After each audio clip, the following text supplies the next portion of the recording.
Assalamualaikum warahmatullahi wabarakatuh. Salam sejahtera untuk kita semua. Om Swastiastu, Namo Buddhaya, salam kebajikan Rahayu. Pemirsa yang berbahagia, kita berjumpa kembali dalam bincang-bincang Tunisia bersama Gus Dubes.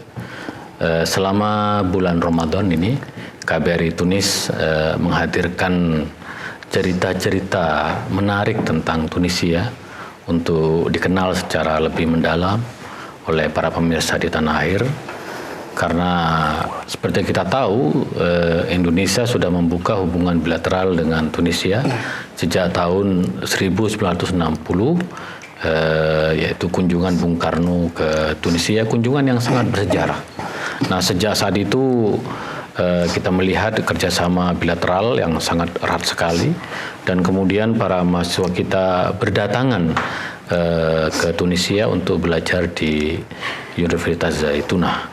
Nah, sebagai informasi, memang sebagian besar mahasiswa kita di Tunisia itu tergabung dalam pengurus cabang istimewa Nahdlatul Ulama Tunisia atau PCINU yang sekarang ada di berbagai negara, yang biasanya isi atau dikelola oleh para mahasiswa yang sedang belajar di beberapa kampus di Tunisia. Nah, salah satu yang menarik dari PCINU Tunisia ini adalah komunitas Gus Durian. Salah satu komunitas yang secara nasional itu jumlahnya sangat besar sekali. Saya kira jumlahnya sudah jutaan. Yang saya tahu ada di Iran, ada komunitas Gus Durian juga. Lalu kalau tidak salah ada di komunitas Gus Durian di China. Saya tidak tahu apakah ada juga di Mesir atau di Maroko atau di Aljazair, tapi di Tunisia ini ada komunitas Gus Durian. Nah, pada episode kali ini kita akan berbincang-bincang tentang komunitas Gus Durian, pencinta Gus Dur, atau biasanya kita menyebut dengan ABG, anak buah Gus Dur. Kita akan bincang-bincang santai dengan koordinator Gus Durian Tunisia, Kiai Idris. Assalamualaikum, Idris. Waalaikumsalam. Ya, karena Idris ini namanya paling populer karena nama dari Imam Syafi'i. Jadi, dan biasanya kalau Idris itu di Indonesia Kiai, ada kiainya, Kiai Idris. Maka saya panggil dengan Kiai Idris. Jadi apa saja kegiatan dari komunitas Gus Durian di Tunisia ini? Baik, terima kasih. Pertama saya mengucapkan terima kasih kepada Gus Dubes atas undangannya untuk memenuhi podcast KBRI Tunis, dan saya mengucapkan salam untuk pemirsa sekalian yang ada di podcast KBRI Tunis. Dan alhamdulillah Gus Durian sudah berjalan beberapa bulan, Gus. Yeah. Tentunya dengan dukungan penuh dari jenengan juga. Dan memang Gus Durian sendiri, kami dari warga PCINU Tunisia itu sudah sejak lama mengagumi pemikiran-pemikiran Gus Dur sebenarnya. Yeah. Kita mengagumi pemikirannya, kita mengagumi sepak terjangnya. Hanya sebatas bacaan dan kekaguman saja. Tetapi alhamdulillah dengan kedatangan jenengan ke Tunis, dengan dukungan jenengan, dan kami tahu jenengan juga murid langsung dari Gus Dur, yang bertemu langsung dengan Gus Dur, mendorong kami untuk menginisiasi jaringan Gus Durian, alhamdulillah. Jadi kami berharap juga bisa menimba ilmu dari murid langsung dari Gus Dur.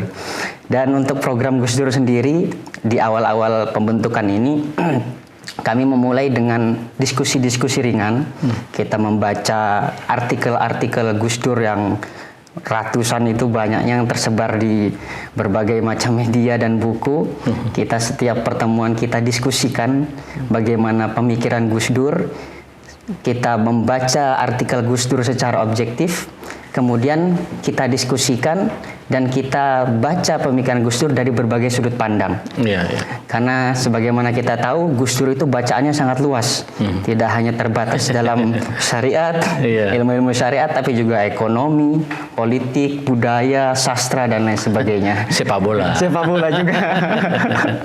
Jadi kita baca dulu artikel Gus Dur secara objektif, kita sampaikan apa adanya, kita pahami kalau belum paham, kemudian kita buka sesi berikutnya untuk pengembangan. Kita baca dalam berbagai perspektif sesuai dengan ikhtisos atau spesialisasi keilmuan yang ada di kita di Universitas Zaitunah. Nah, setelah berapa bulan ini mengkaji pemikiran Gus Dur, apa yang dirasakan oleh Idris dan teman-teman komunitas Gus Durian di Tunisia ini? Ya, alhamdulillah kita bisa merasakan seolah-olah Gus Dur hidup di depan kita. Nah, itu yang penting. Nah, itu sudah tawassul itu artinya. Kalau Gus Dur itu seolah-olah hadir, itu emang betul-betul. Benar. Ya. Seolah-olah Gus Dur memberikan semangat kepada kami para Gus Durian ini ketika membaca artikel beliau itu seolah Gus Dur memberikan sebuah lontaran wacana kepada kita semua bagaimana untuk mengikuti jejak beliau sebenarnya. Bagaimana perjuangan beliau memperjuangkan hak kemanusiaan, keadilan, bagaimana beliau caranya beragama secara rileks begitu. Itu yang kita rasakan benar Gus dari membaca artikel-artikel di yang sudah tersebar di berbagai media ini. Iya, teman-teman.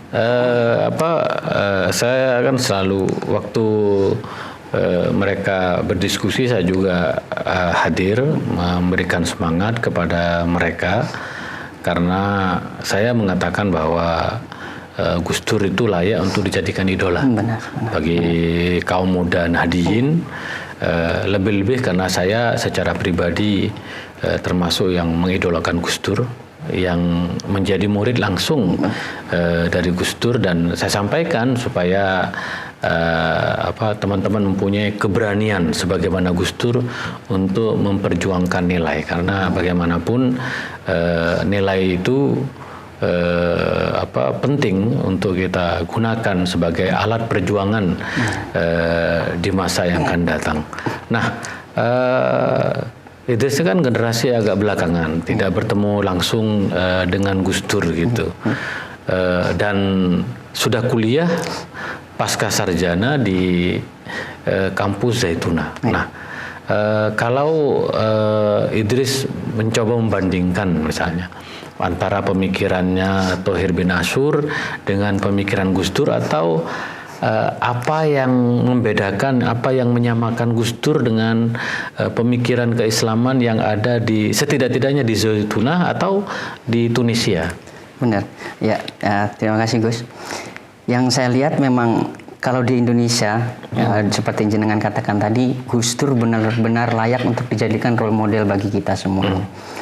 Yang saya pahami dan saya lihat dari artikel-artikelnya dan sepak terjangnya, Gus Dur memang tidak sungkan-sungkan membela yang benar, gitu. Walaupun itu minoritas dan walaupun itu khilaful jumhur, walaupun menyalahi jumhur ulama misalnya, ketika dia benar, Gus Dur tidak sungkan-sungkan untuk menyalahi ulama. Nah, ketika kita bandingkan, ketika di Tunis misalnya muncul sosok Syekh Thohir Ibnu Asyur. Betul.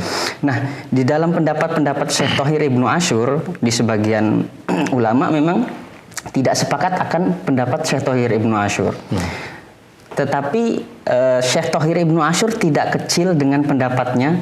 Ketika baginya pendapatnya benar, maka Syekh Thohir tidak sungkan untuk melakukan itu, gitu.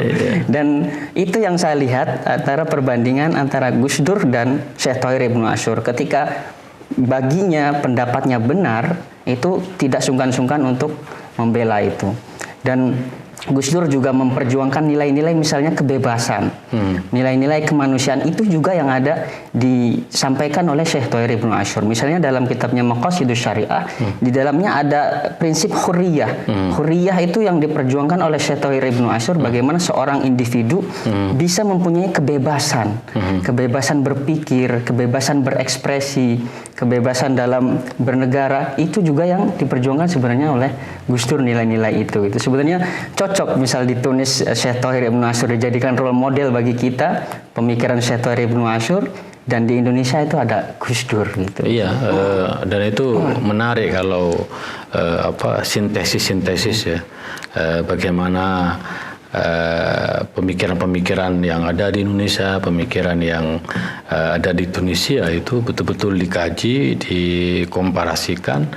Tetapi memang ada satu ungkapan yang ada mengatakan ini hadis Nabi atau perkataan dari Imam Ali bin Abi Thalib itu kulil haq walau kana murran, katakan yang benar walaupun itu pahit ya. Dan Gus Dur selalu mengatakan kita harus ya kalau udah benar maju gitu aja kok repot. Kata Gus Dur. Nah, bagaimana sambutan dari teman-teman mahasiswa Zaituna terhadap Gus Durian ini setelah lahir kemudian mewarnai dinamika mahasiswa di sini? Iya. Harapan kita Gus, ini karena memang baru beberapa bulan ke depan, harapan kita cukup besar sebenarnya untuk Gus Durian ini. Bagaimana pemikiran-pemikiran Gus Dur itu tidak hanya dikenal oleh warga Indonesia saja, tapi pemikirannya go internasional gitu.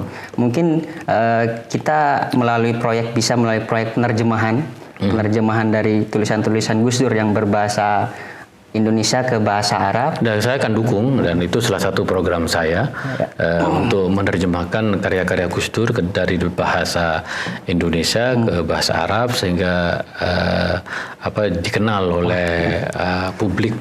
Dan saya pas sekali itu. Betul. Dan saya merasa sangat senang teman-teman Gus Durian juga menjadi bagian untuk mengenalkan Islam Indonesia, diantaranya pemikiran Gus Dur. Ya. Dan saya memang waktu hampir setiap tahun dulu kita melihat di Zaituna khususnya itu dari kedutaan Pakistan itu ada semacam seminar dan bedah buku untuk membedah pemikiran Muhammad Iqbal. Betul. Gitu. Iya. Saya berpikir kenapa dari Indonesia tidak kita bisa lakukan itu gitu. Padahal kita punya pemikir-pemikir yang cukup keren, yang apabila pemikirannya itu kita go internasional, kita sumbangsihkan untuk dunia internasional, maka itu sangat berkontribusi sekali untuk perdamaian dunia. Ada Soekarno misalnya, ada Gus Dur misalnya, itu kita bisa jauh buat acara yang jauh lebih keren. Tentunya setelah kita menerjemahkan itu, kemudian kita sebarkan dan kita bisa buka acara yang seperti itu, Gus. Nah, ini kan seperti yang saya katakan di awal bahwa Gus Durian, komunitas Gus Durian itu kan jaringan yang saya kira jaringan terbesar sekarang. Jaringan terbesar anak muda yang mengkaji pemikiran dan perjuangan seorang tokoh besar pada abad sekarang itu Gus Durian. Tidak hanya mereka melakukan kajian-kajian, tapi mereka membela kaum lemah, mustadafin, ada kegiatan kemanusiaan yang di daerah-daerah yang terpinggirkan. Nah, selama ini saya waktu itu sudah ngontak Mbak Alisa Wahid tentang komunitas Gus Durian Tunisia. Sangat senang sekali.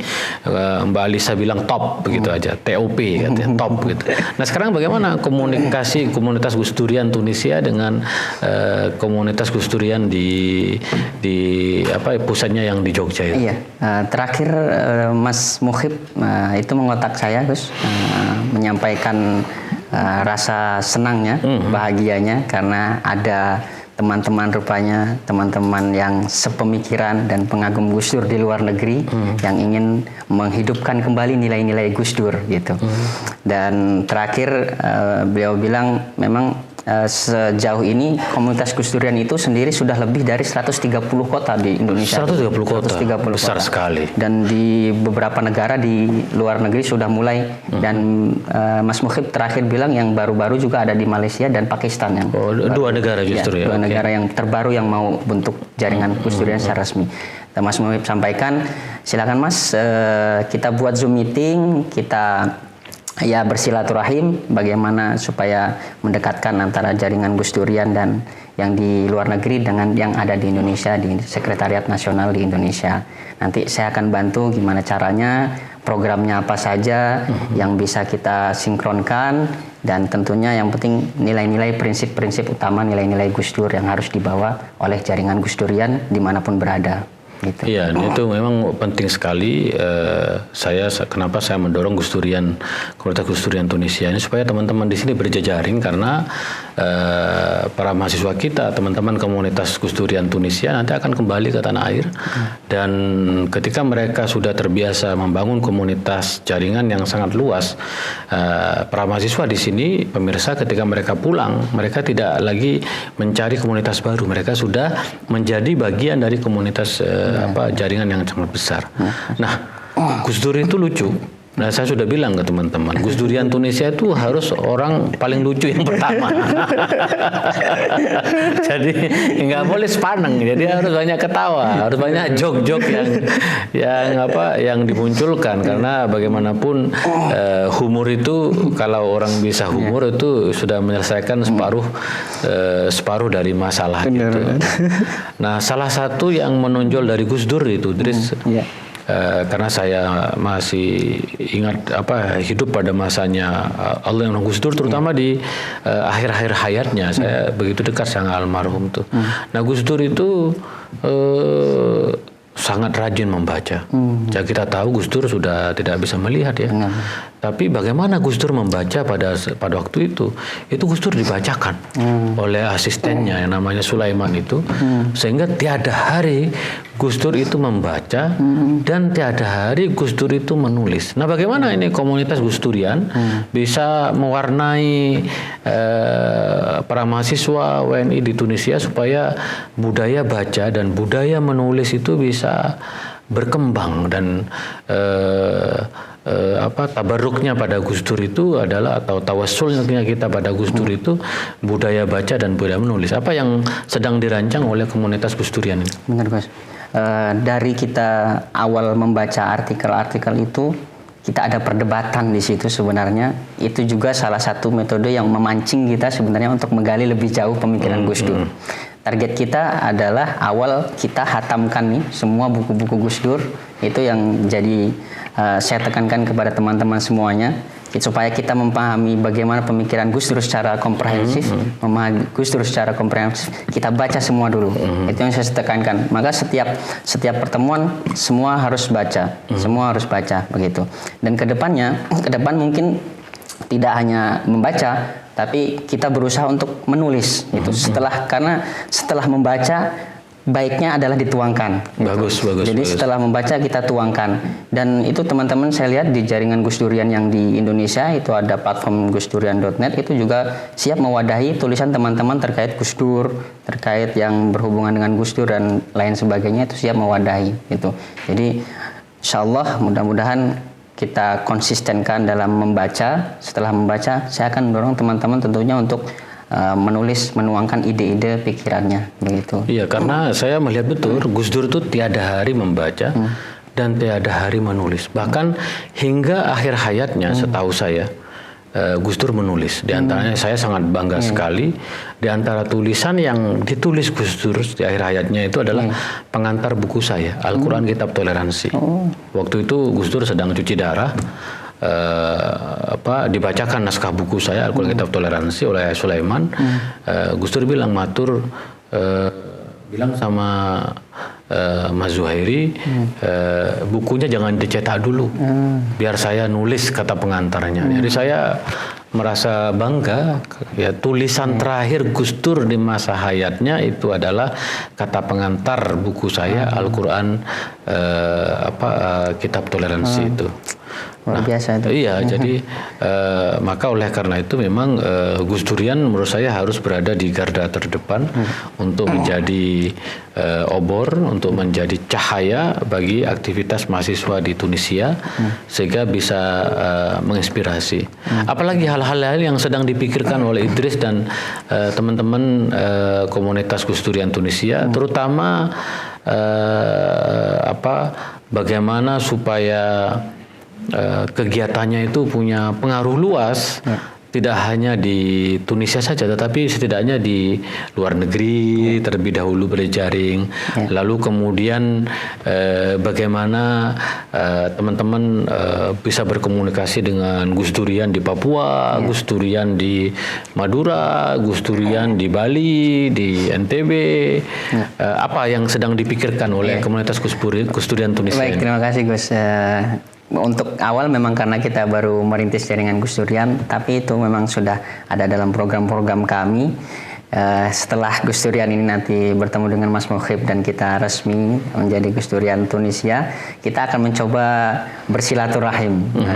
Terutama misalnya saya di Lampung, saya tahu ada Gus Durian di Lampung. Oh iya, lumayan kuat tuh di Lampung. Besar itu Gus besar Durian, di Lampung ya. Karena basis NU memang cukup besar di Lampung. Iya betul. Jadi kita ingin silaturahmi, kita bisa sharing program, apa yang program-program yang dilakukan oleh Gus Durian, bagaimana programnya, kita bisa saling bertukar informasi. Tidak hanya di Lampung, teman-teman di anggota jaringan Gus Durian yang lain, selain kita bertukar informasi, tentunya mengenalkan rupanya ada kader Gus Durian yang ada di Tunis, supaya mereka pulang, oh ternyata ada Gus Durian Tunis, nanti bisa bantu Gus Durian ketika mereka pulang berkiprah di kampungnya masing-masing, gitu. Dan kemudian untuk di teman-teman Tunisia, kita memang sedikit mulai mengenalkan pemikiran Gus Dur. Terakhir saya ingat itu ada Muhammad Ismail dari mahasiswa kita, Gus. Itu ada yang mengkaji pemikiran Gus Dur. Oh, ada tesisnya, ada. Tesis ya? Ada tesis. Oh, udah diujikan. Sudah diujikan. Sekarang orangnya lagi pulang ke Indonesia tapi sudah mendaftar doktoral di Zaitunah juga gitu. Oh, itu menarik juga kalau itu diterbitkan ya. Diterbitkan, dicari naskahnya dan dicetak, kemudian mulai dikenalkan ke aspek apanya? Masih tahu yang diteliti? Kalau kiprah politiknya, kalau saya kiprah politiknya ya, bukan pemikirannya, bukan pemikirannya, tapi kiprah politiknya. Oh, itu tidak salah Gus ya. Di Zaitunah ya. Di Zaitunah, ya. Karena memang sosok Gus Dur itu kita baca dari segala macam sisi itu memang layak Gus ya. Jadi politik beliau bisa pernah jabat sebagai presiden gitu kan. Dari keji pemikiran ulama, beliau juga ulama gitu kan. Beliau juga bicara ekonomi dan lain sebagainya, cocok gitu. Iya, saya masih ingat pernah dimarahi Gus Dur. Gitu. Karena Gus Dur ngapain sih? Karena dulu kita di NU itu kan perjuangannya kultural, bukan struktural ya. Bukan politik lah perjuangannya itu. Saya bilang, kenapa Gus Dur harus masuk dalam ranah politik? Saya dimarahin 1 jam. Dan dimarahinnya depan orang. Saya malu juga waktu itu. Karena waktu itu kan Gus Dur nggak ada yang berani. Nah, saya mencoba untuk mengkritik Gus Dur. Nah, pada waktu itu Gus Dur menjelaskan panjang lebar. Dia mengatakan kepada saya gitu dan kepada teman-teman, politik itu penting. Karena politik itu ngurus orang banyak. Ngurus masalah alama. Nah, kenapa Gus Dur kemudian terjun di politik? Maka saya akan cari tesisnya tadi dan saya usul supaya mulai dicetak untuk mulai dikenalkan di Tunisia tentang pemikiran Gus Dur itu sendiri. Jadi selamat ya pada teman-teman Gus Durian Tunisia dan pemirsa, memang insya Allah Tunisia pada masa sekarang dan beberapa tahun yang akan datang akan muncul banyak sekali kader-kader muda dari kalangan mahasiswa yang melakukan kajian-kajian akademis di kampus, melakukan kajian-kajian di luar kampus seperti Gus Durian Tunisia ini. Untuk apa? Untuk bekal mereka sebelum mengabdi di tanah air, untuk bagaimana mereka berproses menjadi seorang cendekiawan, seorang ulama, seorang pemimpin. Dan sekali lagi selamat Idris ya, mudah-mudahan saya akan secara pribadi sebagai Duta Besar Republik Indonesia untuk Tunisia, saya akan mendukung seluruh aktivitas dari para mahasiswa warga di sini untuk terus berkembang. Kuncinya adalah fastabiqul khairat, semuanya berlomba-lomba dalam kebajikan. Itulah kira-kira bincang-bincang Tunisia bersama Gus Dubes tentang Gus Durian Tunisia. Kita akan lanjutkan esok hari. Kita harus optimis, dan asadu isyrokon, esok hari akan lebih cerah. Assalamualaikum warahmatullahi wabarakatuh. Waalaikumsalam.